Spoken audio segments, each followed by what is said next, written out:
বহুল প্রতীক্ষার পরে সিয়াম আহমেদ অভিনীত রাক্ষস মুভিটি চলে এসেছে। তো আমিও চলে আসলাম এটার এক্সপ্লেইন নিয়ে। সিনেমার গল্পটি যদি তোমাদের ভালো লাগে তাহলে অবশ্যই রাক্ষসের জোয়ারে গা ভাসতে তোমাদেরকে প্রেক্ষাগৃহে যেতেই হবে। সিনেমাটি এখন পর্যন্ত কোনো রকমের কোনো অনলাইন প্ল্যাটফর্মেই আসেনি, এই জন্য হলে গিয়ে সিনেমাটি দেখে এসে ট্রেলার দিয়ে এক্সপ্লেনটি আমি করছি অনেকের রিকোয়েস্টে। তো কথার সাথে সবসময় সিনের মিল নাও থাকতে পারে, এটা তোমরা ক্ষমাসুন্দর দৃষ্টিতে দেখবে। তোমাদের জন্য এত কষ্ট করে নতুন নতুন সিনেমার গল্প নিয়ে আসি, তাহলে তো একটা লাইক আমি আশা করতেই পারি। কোনো স্পয়লার না দিয়ে আর চ্যানেলটা সাবস্ক্রাইব করে চলো তাহলে গল্পের গভীরে ঢুকে পড়া যাক। সিনেমার শুরুতেই আমরা একটা কলেজের শিক্ষককে দেখতে পাই। ওর নাম রুশো। সে অত্যন্ত গম্ভীর একজন টিচার। আসলে যেমন অনেক টিচারই থাকে অনেক কলেজেই, ওর চেহারা দেখেই স্টুডেন্টরা তো একদম ভীত সন্ত্রস্ত হয়ে যেত এবং তাদেরকে তটস্থ করে রাখত। একদিন রুশো ক্লাস নেওয়া অবস্থায় জানতে পারে কলেজের এক বখাটে ছেলে তার ছাত্রীর বিকিনি পরা আপত্তিকর ছবি এঁকে তাকে ব্ল্যাকমেল করার চেষ্টা করছে। কিছুক্ষণ খোঁজবাজ করার পরে সেই ছেলেটাকে অবশ্য ধরেও ফেলে রুশো। তারপর সবার সামনে তাকে প্রচণ্ড মারধর করতে থাকে। ওকে এতটা নিষ্ঠুরভাবে মারধর করে যে ছেলে চিরতরে পঙ্গু হয়ে যায়। অন্য একজন ছাত্রীকে ব্ল্যাকমেল করাতে রুশো যেমন ব্যবহারটা করলো, এটা দেখে তো কলেজের সব ছাত্রছাত্রী ওর ওপরে ভয় পেয়ে যায়। আসলে রুশো কলেজে সেভাবেই নিজেকে উপস্থাপন করত যেন সে নিজে একাই 100। এর মধ্যেই কলেজের নতুন স্টুডেন্টদের ভর্তি কার্যক্রম শুরু হয়। নতুন ছাত্রী হিসেবে কলেজে ভর্তি হয় এই গল্পের নায়িকা জুলিয়েট। জুলিয়েট আসলে পড়াশোনায় একদমই কাঁচা, একদম বলদ টাইপের ছাত্রী। সে কিছুই পারত না। পড়াশোনায় কাঁচা হলেও দেখতে সে ছিল অত্যন্ত সুন্দরী, আর স্বভাবে সে ছিল একদমই চঞ্চল প্রকৃতির। সবাই জুলিয়েটকে দেখে হা করে তাকিয়ে থাকতো ওর দিকে, কিন্তু জুলিয়েট কাউকেই পাত্তা দিত না। সে সারাক্ষণই রুশো স্যারকেই দেখত, যেন রুশোর ওপরে তার একটা ক্রাশ রয়েছে। মূলত জুলিয়েট তার প্রেমের ফাঁদে রুশো স্যারকে ফাঁসাতে চায় পরীক্ষায় ভালো নম্বর পাওয়ার জন্য। এজন্য জুলিয়েট নানা অঙ্গভঙ্গি করত স্যার রুশোকে পটানোর জন্য। রুশো সবকিছু খেয়াল করলেও বাইরে থেকে একদমই নির্বিকার থাকে। সে কোনো প্রকারে পাত্তাই দিতে চায় না জুলিয়েটকে। জুলিয়েটও তো নাছোড়বান্দা, সে কোনোভাবেই রুশোর পিছু ছাড়তে চায় না। একদিন রুশো ক্লাস শেষে গাড়ি নিয়ে বাড়ির উদ্দেশ্যে বের হলে জুলিয়েটও গাড়িতে উঠতে চায়, বলে তাকে যেন সে বাসায় ড্রপ করে। জুলিয়েট অনেকক্ষণ যাবৎ ঘ্যান ঘ্যান করায় রুশো আর না করতে পারে না ওকে, তার গাড়িতে উঠিয়ে নেয়। নির্জনে ওরা দুজনে একটা শুনশান রাস্তা দিয়ে যাচ্ছিল। এভাবে যেতে থাকলে জুলিয়েট তার চাল চালছিল। সে বিভিন্ন অঙ্গভঙ্গির মাধ্যমে আবারও রুশো স্যারের দৃষ্টি কেড়ে নেওয়ার চেষ্টা করতে থাকে। এমনটা করতে করতে এক পর্যায়ে সে সফল হয়ে যায়। জুলিয়েটের এমন কর্মকাণ্ডে রুশো তার উপরে নিয়ন্ত্রণ হারিয়ে ফেলে এবং জুলিয়েটকে নিবিড়ভাবে চুম্বন করে বসে। জুলিয়েট অবশ্য এবারে এতে একটু ইতস্তত বোধ করছিল, আর রুশোকে সে দূরে সরিয়ে দেয়। সাথে বলতে থাকে, আমি আপনাকে আসলে সেইভাবে লাইক করি না। আপনার দৃষ্টি আকর্ষণ করেছিলাম শুধুমাত্র পরীক্ষাতে ভালো নাম্বার পাওয়ার জন্য। তাছাড়া আমি আপনাকে ভালোবাসি না, এই সবটাই ছিল একদম দুষ্টুমি। কিন্তু এতদিনের রুশো তো জুলিয়েটের প্রতি একদমই আসক্ত হয়ে পড়েছিল, এমনকি দুর্বল হয়ে গিয়েছিল। আসলে রুশো অনেক আগে থেকেই জুলিয়েটকে দেখেই পছন্দ করে ফেলেছিল, কিন্তু কোনো পাত্তা দেয়নি ওকে। কারণ সে হচ্ছে টিচার আর জুলিয়েট একজন স্টুডেন্ট, তাই সে কোনোভাবেই পাত্তা দিত না জুলিয়েটকে। কিন্তু যখন জুলিয়েট বারবার ওকে অ্যাপ্রোচ করছিল তখন গিয়ে ওকে পাত্তা দেয় রুশো। কিন্তু এখন তো রুশো দেখছে যে সবগুলোই আগে মিথ্যে। তবে রুশো একদমই চুপচাপ থাকার পাত্র নয়। জুলিয়েটের ওপরে ভয়ঙ্কর অধিকার খাটানো শুরু করে দেয় রুশো। জুলিয়েট যেখানেই যেত সেখানেই গিয়ে পৌঁছাত রুশো। কলেজে জুলিয়েটের ওপর রুশো এক প্রকার প্রভাব বিস্তার করতে থাকে। এভাবে দিন কাটতে থাকলে রুশো আস্তে আস্তে জুলিয়েটকে আরও বেশি ভালোবাসতে থাকে। একদিন রুশো জুলিয়েটকে সারপ্রাইজ দিতে চলে যায় তার বাড়িতে, কিন্তু ওর বাসায় গিয়ে রুশো জানতে পারে জুলিয়েট বাসাতে নেই। তাই ফোন করে জুলিয়েটের এক বান্ধবীকে, জিজ্ঞেস করে জুলিয়েট কোথায় গেছে। যেহেতু রুশো ছিল ওদের টিচার, এর জন্য ওর কাছে মিথ্যে কথা বলতে পারে না সেই মেয়েটা। তাই ভয়ে ভয়ে রিতা জানায় জুলিয়েট গিয়েছে স্থানীয় কুখ্যাত অপরাধী সোহেল মণ্ডলের কাছে। আসলে তার সাথে সে বাইরে ঘুরতে গিয়েছে। জুলিয়েট অনেক আগে থেকেই সোহেলকে ভালোবাসত, যা তার ফ্রেন্ডরা জানে কিন্তু অন্য কেউই জানে না। কিন্তু রুশো যখন সোহেলের কথা জানতে পারে এবং জুলিয়েট যে সোহেলের কাছে গেছে এটা জানতে পারে, তখন রুশোর মাথা খারাপ হয়ে যায়। এমনিতেই রুশো ছিল অত্যন্ত রাগে এবং ভয়ঙ্কর একজন মানুষ। জুলিয়েটের এই কর্মকাণ্ড রুশোকে আরও বেশি রাগান্বিত করে ফেলে। রাগ এবং ঈর্ষা নিয়ে রুশো ওয়েট করতে থাকে জুলিয়েটের বাড়ির সামনে। অনেক সময় কেটে যায়, তারপরেও জুলিয়েট বাড়িতে ফেরে না। এত অপেক্ষা করাতে রুশোর রাগ যেন আরও কয়েক গুণ বেড়ে যায়। এভাবে কেটে যায় আরও কিছুক্ষণ। তার কিছুক্ষণ পরে জুলিয়েট বাসায় এসে পৌঁছে। তখন রুশোর সাথে কোনো কথা না বলেই ওকে পৈশাচিক মারধর করতে শুরু করে। এরপর জুলিয়েট সহ ওর মতো সকল মেয়েদেরকেই আজে বাজে কথা বলতে শুরু করে। ওদের যে টাকার প্রতি কী পরিমাণ লোভ এটা নিয়ে কথা বলতে থাকে। তোরা আসলে টাকা পেলে কুত্তার পা চাটতেও ভাববি না। এলাকার গ্যাংস্টার সোহেল মণ্ডলের কাছে এই টাকা আছে বলে আজ তুই তার হয়ে গেছিস। কাল অন্য কেউ যদি তোর কাছে আসে ওর থেকে ভালো, তাহলে তুই তার কাছে চলে যাবি। তোদের মতো নষ্ট মেয়েরা এমনই হয়, যারা সবসময় টাকাকেই বড় করে দেখে। এসব বলতে বলতে রুশো মারতে থাকে জুলিয়েটকে।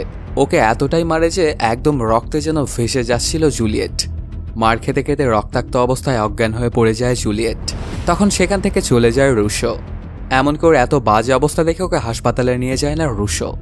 রুশো সেখান থেকে চলে যাওয়ার পরে জুলিয়েট অস্পষ্ট ভাষায় বলতে থাকে, আমি আসলে ডাবল টাইমিং করিনি। স্বেচ্ছায় আমি তো সোহেল মণ্ডলের সাথে যাইনি। সে আমাকে প্রচণ্ড পরিমাণ ব্ল্যাকমেল করতো এবং জোর করে আমাকে নিয়ে গিয়েছিল। এর জন্য আমি ওর সাথে যেতে বাধ্য হয়েছিলাম। জুলিয়েটের এই কথাগুলোতে বোঝা যায় সে আসলে রুশোকেই ভালোবাসত, কিন্তু রুশো তো সেটা জানতেই পারল না। উল্টো বিশ্বাসঘাতকতার ট্যাগ লাগিয়ে দিয়ে রক্তাক্ত করে চলে গেল। এরপর কেটে যায় অনেক কয়দিন। জুলিয়েট এখন আগের থেকে অনেকটাই সুস্থ। জুলিয়েট সুস্থ হয়ে উঠলে সোহেল মণ্ডল আবারও নজর দেয় জুলিয়েটের দিকে। অনলাইনে জুলিয়েটের বিভিন্ন ছবি দেখে ওর দিকে বাজে নজর দিতে থাকে সোহেল। মনে মনে ঠিক করে আজকে তার একে লাগবেই, তাই তার বিশ্বস্ত সহযোগী জিল্লুকে পাঠায় জুলিয়েটকে তুলে আনার জন্য। জিল্লু তাই সোহেল মণ্ডলের আদেশ পেয়ে চলে আসে জুলিয়েটের বাসায়, আর সেখান থেকে উঠিয়ে নিয়ে চলে আসে এর কাছে। সোহেল এবার জুলিয়েটকে সামনাসামনি দেখে তো আরও যেন তালমাটাল অবস্থা হয়ে যায় ওর। জুলিয়েটকে সরাসরি সে কুপ্রস্তাব দিয়ে বসে, কিন্তু জুলিয়েট তো আসলে রুশোকে সত্যিকারের ভালোবাসত, তাই সোহেল মণ্ডলের কুপ্রস্তাবে সে না করে দেয়। সেই সাথে তাকে নিজের বাড়িতেও রেখে আসতে বলে জুলিয়েট। এই ব্যাপারটাতে অনেকটাই রাগান্বিত হয়ে যায় সোহেল মণ্ডল, আর হুমকি দিতে থাকে জুলিয়েটকে। বলে, তুই কি জানিস আমার এই আস্তানার নিচে কিন্তু অনেক মেয়ের লাশ পোতা আছে। শুধু তাই নয়, পুঁতে রাখার আগে সবার স্বাদ কিন্তু আমি গ্রহণ করেছি। এখন যদি তুই রাজি না হস তাহলে তোর সাথেও একই রকমই কর্মকাণ্ড করব আমি। এইসব কিছু শুনে জুলিয়েটের আর বুঝতে বাকি থাকে না যে পরিস্থিতি যত সামনের দিকে আগাচ্ছে ততই ঘোলাটে হয়ে যাচ্ছে। কি করবে সে কিছুই বুঝে উঠতে পারছিল না। তারপর জুলিয়েট খেয়াল করে দেখে ওর বাড়িতে সোহেল মণ্ডলের দাদি আছে, তাই ওর কাছে চলে যায় নিজে বাঁচার জন্য। নিজেকে সতী সাবিত্রী রাখার জন্য দাদির কাছে গিয়ে সাহায্য চাইতে থাকে জুলিয়েট, কিন্তু লাভ তেমন একটা হয় না। আসলে সোহেল মণ্ডলের দাদি ছিল ওর থেকেও কয়েক গুণ বেশি খারাপ। ওর নাতির আনন্দের জন্য সে সবকিছু করতে প্রস্তুত। সে জুলিয়েটকে বাঁচানো তো দূরের কথা, বন্দুকুচারও জুলিয়েটকে ভয় দেখাতে থাকে। সেই সাথে ওকে সোহেল মণ্ডলের কাছে থাকতে বলে, না হলে ওর পরিবার সহ ওর বন্ধুবান্ধব সবাইকেই মেরে ফেলার হুমকি দেয় দাদি। এই জন্য আর অন্য কোনো উপায় না থাকায় সোহেল মণ্ডলের বাড়িতেই বন্দি জীবন কাটতে থাকে জুলিয়েটের। এভাবেই কেটে যায় কয়েকদিন। হঠাৎ করে একদিন সোহেল মণ্ডল এবং তার পুরো গ্যাং মিলে জুলিয়েটের সঙ্গে সেই খারাপ কাজটা করে। ওর ইচ্ছার বিরুদ্ধে গিয়ে ওর সাথে সবাই মিলে জোর জবরদস্তির সহ ওই খারাপ কাজ করতে থাকে। তারা বারংবার এই কাজটা করেছিল ওর সাথে। মূলত সোহেলের প্ল্যানই ছিল এইটাই, কারণ একবার সে যে মেয়ের দিকে তাকায় তাকে শেষ করেই তারপরে ক্ষান্ত হয় সোহেল। ওরা পুরো গ্যাং মিলে জুলিয়েটের সাথে এই কাজগুলো করাতে পুরো রক্তাক্ত অবস্থা হয়ে যায় জুলিয়েটের। তখন রাস্তার একপাশে এরকম অবস্থাতেই ফেলে দিয়ে চলে যায় ওরা। এর মধ্যে এই খবরটা রুশো পেয়ে যায় এবং ছুটে আসে জুলিয়েটের কাছে। এখান থেকে রুশোই জুলিয়েটকে উদ্ধার করে নিয়ে আসে হাসপাতালে। ওর চিকিৎসা চলতে থাকে। ওর অবস্থার খানিকটা উন্নতি হওয়ার পরে রুশো জুলিয়েটের কাছে গিয়ে বলতে থাকে, সোহেল মণ্ডলকে মেরে তার রক্ত দিয়ে যতক্ষণ না আমি গোসল করব ততক্ষণ আমার কোনো শান্তি নেই। আর ওর রক্ত দিয়ে গোসল করার পরে তোমাকে আমি বিয়ে করব, এটা আমার প্রতিজ্ঞা। তুমি একদম চিন্তা করো না, আর তোমাকে আমি কিছুই হতে দেব না। আর রুশোর কথা এবং কাজের মধ্যে ছিল খুবই মিল। একটা বালতি এবং একটা বন্দুক নিয়ে সোজা হানা দেয় সোহেল মণ্ডলের রাস্তানায়। এখানে সেই তাণ্ডব লীলা শুরু করে দেয় রুশো। এক এক করে সোহেল মণ্ডলের অনেকগুলো সহকারীকে মেরে ফেলে রুশো। এতগুলো মানুষও যেন রুশোর কাছে কিছুই নয়। চোখের পলকেই সেখানে প্রায় সবাইকেই মেরে ফেলে রুশো। এরপর গিয়ে ধরে সোহেল মণ্ডলকে। শুরু হয়ে যায় ওদের দুজনের মধ্যকার হ্যান্ড ফাইট। ওদের দেখে মনে হচ্ছিল যেন বাঘে সিংহে লড়াই, কেউই যেন কারো চাইতে কম নয়। অনেকক্ষণই ওদের দুজনের মধ্যকার ফাইটটা চলে, কিন্তু সোহেল মণ্ডল কোনোভাবেই রুশোর সঙ্গে পেরে ওঠে না। রুশোর কাছে প্রচণ্ড মার খেয়ে সোহেল মণ্ডল আধমরা অবস্থায় নিচে পড়ে থাকে। তখন রুশো তার বন্দুকটা হাতে নেয় আর সোহেল মণ্ডলের মেশিনে গুলি করে সরাসরি। কয়েক সেকেন্ডের রক্তক্ষরণের মাধ্যমে মারা যায় সোহেল মণ্ডল। এই ব্যাপারটাতে রুশো আবার মোটামুটি অনেকটাই খুশি হয়ে যায়, আর সে খেয়ালই করে না যে পিছন থেকে কেউ একজন তাকে মারতে যাচ্ছে। ঠিক তখনই চলে আসে জিল্লু। আসলে বরবাদে আমরা যে জিল্লুকে দেখেছিলাম এটা সেই জিল্লুই। সে এসেই ওই চেলাটাকে মেরে রুশোকে বাঁচিয়ে নেয়। আসলে জিল্লু যেখানে কেন এসেছে সেটা তোমরা একটু সামনের দিকে গিয়েই জানতে পারবে। সোহেল মণ্ডলকে মেরে ফেলার পরে ওর রক্তগুলো একটা বালতিতে তুলে এবং সেটা দিয়ে গোসল করে নেয়। যেহেতু রুশো প্রভাবশালী গ্যাংস্টার সোহেল মণ্ডলকে মেরেছে, তাই রুশোকে মারার জন্য অনেকেই ওর পিছু লাগে। এতে রুশো গ্যাংস্টারের নাম লেখায়। আসলে সোহেল মণ্ডলকে মারায় অলরেডি রুশোর নাম ডাক হয়ে গিয়েছিল। সে এখন হয়ে গিয়েছিল সোহেল মণ্ডলের চাইতেও বড় গ্যাংস্টার, তাই অটোমেটিকলি ওর দলে অনেক লোকজনই হয়ে যায়। রুশো এবার শিক্ষকতা বাদ দিয়ে ফুল টাইম গ্যাংস্টারের খাতায় নাম লেখায় আর ধীরে ধীরে আন্ডারওয়ার্ল্ডের ডন হয়ে ওঠে। সবাই রুশোকে দেখলে সালাম দিত এবং ভয়ে ভয়ে থাকত, কারণ এই রুশো ছিল অন্যান্য গ্যাংস্টারের থেকে অনেক বেশি ভয়ঙ্কর। এর পরপরই দেখা যায় রুশোর বাবা আলিরাজকে, যে আসলে দেশের সবচেয়ে বড় অস্ত্র উৎপাদনকারী প্রতিষ্ঠানের মালিক। চারিদিকে অনেক নাম ডাকা সে ওনার। বরবাদের আনিয়ার মির্জা মারা যাওয়ার পরে জিল্লু তার বিশ্বস্ত বসকে হারিয়ে একাকী হয়ে পড়ে। তখন আলিরাজ তার পিএস হিসেবে জিল্লুকে অ্যাপয়েন্ট করে। সেদিন রুশোকে বাঁচাতে সোহেল মণ্ডলের রাস্তানায় জিল্লুকে ওর বাবাই পাঠিয়েছিল। যেহেতু রুশো এখন আন্ডারওয়ার্ল্ডের ডন, তাই তার শত্রুও প্রচুর। তাই আলিরাজ তার জীবন রক্ষার কথা ভেবে জিল্লুকে রুশোর বডিগার্ড বানায়। যদিও প্রথম প্রথম জিল্লু রুশোর বডিগার্ড হতে চায়নি, কারণ এখনও সে আরিয়ান মির্জারই ভক্ত ছিল। কিন্তু আলিরাজ অনেক করে জোরাজুরি করাতে সে রুশোর বডিগার্ড হতে রাজি হয়। আর রুশো জিল্লুর মতো এত বিশ্বস্ত একটা বডিগার্ড এবং পিএস পেয়ে খুশি। এর মধ্যেই দেখা যায় রুশোর বিয়েটা নিয়ে ওর পরিবারের মধ্যে ঝামেলা বেঁধে যায়। রুশো বিয়ে করতে চায় জুলিয়েটকে। রুশোর চাচা আবার তার নিজের মেয়ের বিয়ে দিতে চায় ওর সাথে। এই নিয়ে দুই পক্ষের মধ্যে ঝামেলার শুরু। তখন রুশো তার চাচাতো বোনের এক গোপন সম্পর্কের কথা ফাঁস করে দিয়ে অপমান করে ওর চাচাকে। ওর চাচাতো বোনের যে অন্য একটা জায়গায় অ্যাফেয়ার আছে সেইটাই সে প্রকাশ করে। আসলে ওর চাচা ছিল ওদের চাইতে অনেক বেশি ধনী। রুশোর থেকে নিজের মেয়ে সম্পর্কে এসব কথা শুনে চাচা অনেক রেগে যায় রুশোর ওপর। এমনকি রুশোর বাবা মাকে নিচু জাতের সঙ্গে তুলনাও করে। এই অপমানগুলো কোনোভাবেই সহ্য করতে পারছিল না রুশো। এই জন্য সে একসময় বাড়িটা ছেড়েই চলে যায়। পরবর্তীতে অবশ্য রুশো তার বাবাকে সবকিছু ভালোভাবে বুঝিয়ে মিটমাট করে নেয় যে জুলিয়েট আসলে খুবই ভালো একটা মেয়ে, আর ওকে আমি ভালোবাসি এবং সেও আমাকে ভালোবাসে। এত কিছু শোনার পরে রাজি হয়ে যায় রুশোর বাবা। এতদিনে কিছুটা সুস্থ হয়ে গিয়েছিল জুলিয়েট। এখন সে হুইল চেয়ারে বসতে পারত। ওর হুইল চেয়ারে বসে থাকা অবস্থাতেই ওকে বিয়ে করে ফেলে রুশো। এখনও সে পুরোপুরি সুস্থ হয়নি। রুশো যে তার দেওয়া কমিটমেন্টটা রেখেছে এটাতে অনেক খুশি হয়ে যায় জুলিয়েট। ওদের বাড়িতে খুব ধুমধাম করে অনুষ্ঠানটা চলছিল।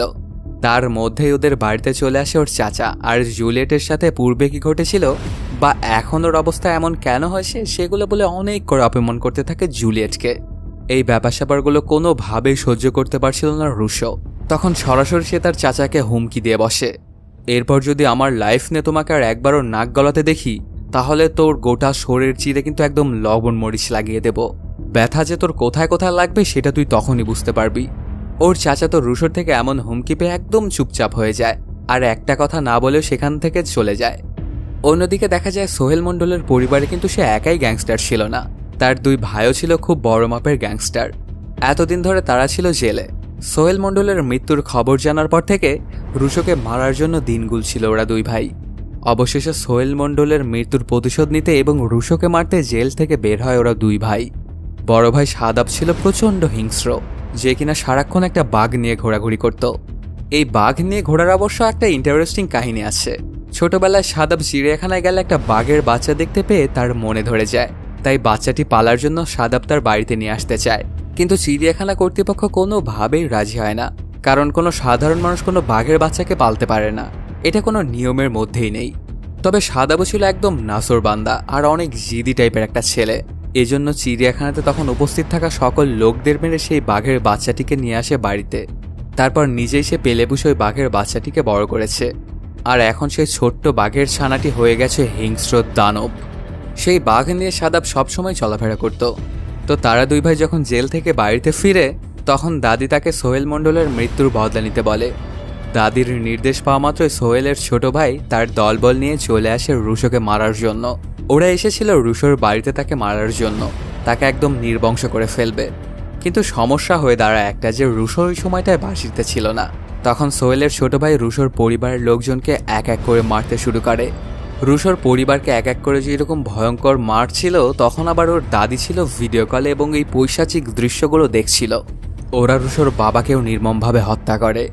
আসলে এখানে সোহেল মণ্ডলের ছোট ভাইয়ের সাথে যোগ দিয়েছিল রুশের নিজের চাচাও, আর সে নিজের রক্তদের এইভাবে মারছিল। রুশো যেহেতু তার মেয়েকে বিয়ে করেনি, এর জন্য অনেক রাগ ছিল চাচার ওর ওপর। আর অন্যদিকে রুশো আবার তাকে ধমকিও দিয়েছিল, এটাতেই রাগান্বিত ছিল রুশোর ওপর। এজন্য সেই রাগটা রুশোর পরিবারের ওপর ফলাচ্ছিল ওর চাচা। কিছুক্ষণ এভাবে কাটার পরে রুশো চলে আসে বাড়িতে। দেখতে পায় চারিদিকে পড়ে আছে ওর ফ্যামিলির বিভিন্ন মেম্বারের লাশ। ওর চোখের সামনে পরিবারের লাশের স্তূপ পড়ে আছে। রুশো যেদিকেই তাকাচ্ছিল সেদিকেই কেউ না কেউ পড়ে আছে মৃত অবস্থাতে, আর ওদেরকেও মারা হয়েছিল অনেক ভয়ঙ্করভাবে। এই ব্যাপারগুলো দেখে একদম স্তব্ধ হয়ে যায় রুশো। কি করবে সে কিছুই বুঝে উঠতে পারছিল না। এরকম কিছুক্ষণ চলার পরে হঠাৎ করে অনেক জোশ পেয়ে যায় রুশো। ওর রক্ত যেন টকবক করে ফুটতে শুরু করে। ওর মাথার সকল তারই যেন ছিঁড়ে যায়। যারা ওর পরিবারের সাথে এইরকম পৈশাচিক কাজ করেছে তাদেরকে এক এক করে ধরে ধরে সে মারতে চায়। চরম প্রতিশোধের নেশায় এবার আগাতে থাকে রুশো। ওই সময়টাই পুরো গ্যাংটা আবার ওদের বাড়িতেই ছিল। তখন রুশোকে ওইদিকে আগাতে দেখে সোহেলের ছোট ভাই যায় ওকে মারার জন্য। আর এই ব্যাপারগুলো দাদি আবার ভিডিও কলেই দেখছিল। তখন রুশো অনেক হিংস্র হয়ে সোহেলের ভাইকে মারতে শুরু করে। অনেকক্ষণ মারার পরে ওকে একদম জানেই মেরে ফেলে রুশো। ওকে এতটা নির্মমভাবে মারে যেটা কল্পনারও বাহিরে। এরপর গিয়ে ধরে ওর নিজের চাচাকে। তার নিজের চাচাই তাদের সাথে এরকম জঘন্য একটা কাজ করলো, তাদেরকে ধোকা দিয়ে দিল। অনেক মারধর করতে থাকে ওর চাচাকে। তখন রুশোর মনে পড়ে যায় যে আগের বার সে ওর চাচাকে একটা হুমকি দিয়েছিল, যদি এর পরের বার তাদের কোনো কাজে নাক গলায় তাহলে তার পুরো শরীর চিরে লবণ মরিচ লাগিয়ে দেবে। ঠিক তেমনটাই করে ওর চাচার সাথে রুশো। এভাবেই কাতরাতে কাতরাতে মারা যায় রুশোর চাচা। ছোট ভাই মারা গেছে জানার পরে সাদাব বাঘ নিয়ে চলে আসে সেই জায়গায়। সচরাচর বাঘ হয় অনেক হিংস্র, কিন্তু সাদাবের বাঘের মধ্যে এরকম কোনো হিংস্রতাই দেখা যায় না। তাই রুশোকে বাঘের সঙ্গে আর একদমই লড়তে হয় না। হয়তোবা বাঘ বুঝতে পেরেছিল যে রুশো তার থেকে অনেক বেশি ভয়ঙ্কর। তার সাথে যদি বাঘ লাগতে যায় তাহলে তাকে মরতে হবে। এর জন্যই বাঘটা রুশোর কাছেও ভিড়েনি। তখন রুশো আর সাদাবের ফাইট শুরু হয়ে যায়। ওদের মধ্যে অনেকক্ষণ ধরেই চলে ফাইট। তারপর এক পর্যায়ে রুশো শেষ করে ফেলে সাদাবকে। ওদের পুরো পরিবারকেই খতম করে ফেললো, এখন শুধু দাদি বাকি। সাদাবকে মারার পর সেই বাঘটা নিয়ে রুশো এবং জিল্লু চলে আসে দাদির কাছে। তারপর বলতে থাকে, তুমি খুব তো তোমার নাতিদের বড়াই করতা, আমাকে মারার জন্য তুমি তোমার নাতিদের পাঠিয়েছিলে, কই এখন তোমার নাতিরা? সবাইকে আমি একদম শেষ করে ফেলেছি, আর নিশ্চয়ই আমাকে মারতে মন চাইছে তোমার, তাই না? এটা বলে রুশো তার নিজের বন্দুকটা ধরিয়ে দেয় দাদিকে। দাদিও অনেক রাগান্বিত হয়ে গুলি করে রুশোকে, কিন্তু বন্দুক দিয়ে কোনো গুলি বের হয় না। তখন রুশো বলে, এটা আমার বাবার ফ্যাক্টরিতে তৈরি, আমার ওপরে চলবে না। এসব বলে ওনাকে ওখানে রেখেই চলে আসে রুশো। এরপর কেটে যায় কয়েক বছর। দেখা যায় রুশোর সুন্দর ফুটফুট একটা মেয়ে সন্তান হয়েছে। রুশো তার স্ত্রী জুলিয়েট এবং তার ছোট্ট মেয়েটাকে নিয়ে সমুদ্র সৈকতের মধ্যে মজা করছিল, কিন্তু হঠাৎ করে দেখা যায় সেখানে টাক মাথার রহস্যময় একজন ভিলেনের আবির্ভাব ঘটে। তার মাথা এবং বুকের মধ্যে ছিল আজব রকমের দেখতে একটা করে ট্যাটু। বুকেরটা দেখে মনে হচ্ছিল যেন এটা ডেভিল। অবাক করার বিষয় এটা যে লোকটা দেখতে একদম ছিল রুশোর মতোই। এটা কি তাহলে রুশোর যমজ ভাই? সে এসেই রুশোকে মারধর করে বন্দি করে ফেলে এবং মেয়েটাকে শিকলে বেঁধে কুকুরের মতো টানতে থাকে। এরপর রুশোর চোখের সামনে তার মেয়ে এবং তার বউকে মেরে ফেলে সেই লোকটা। দৃশ্যটা ছিল একদমই বীভৎস এবং ভয়ঙ্কর। তারপর রুশোকে মারাত্মকভাবে জখম করে ওকে ফেলে দেয় আগুনের মধ্যে। আগুনের লেলিহান শিখার মধ্যে জ্বলতে থাকে রুশো, কিন্তু শরীরটা কয়লা বানানোর আগে এই ধ্বংসস্তূপের মধ্যে থেকে আবারও একটা পোড়া চোখ নিয়ে জেগে ওঠে রুশো। এখানে বোঝা যাচ্ছে যে রুশো আরও বেশি ভয়ঙ্কর রূপে ফিরে আসবে। সেইটার জন্য আমাদের হয়তোবা রাক্ষস 2 এর জন্য অপেক্ষা করতে হবে, আর এর মাধ্যমেই শেষ হয়ে যায় সিনেমাটি। তো বন্ধুরা, কেমন লাগলো আজকের এই এক্সপ্লেইনটি জানাতে কমেন্ট করো। আর যদি এখনও চ্যানেলটা সাবস্ক্রাইব না করে থাকো তাড়াতাড়ি সাবস্ক্রাইব করে নাও। দেখা হচ্ছে নতুন কোনো ভিডিওতে। Till then, সায়োনারা। তোমাদের জন্য এত কষ্ট করে নতুন নতুন সিনেমার গল্প নিয়ে আসি, তাহলে তো একটা লাইক আমি আশা করতেই পারি। কোনো স্পয়লার না দিয়ে আর চ্যানেলটা সাবস্ক্রাইব করে চলো তাহলে গল্পের গভীরে ঢুকে পড়া যাক।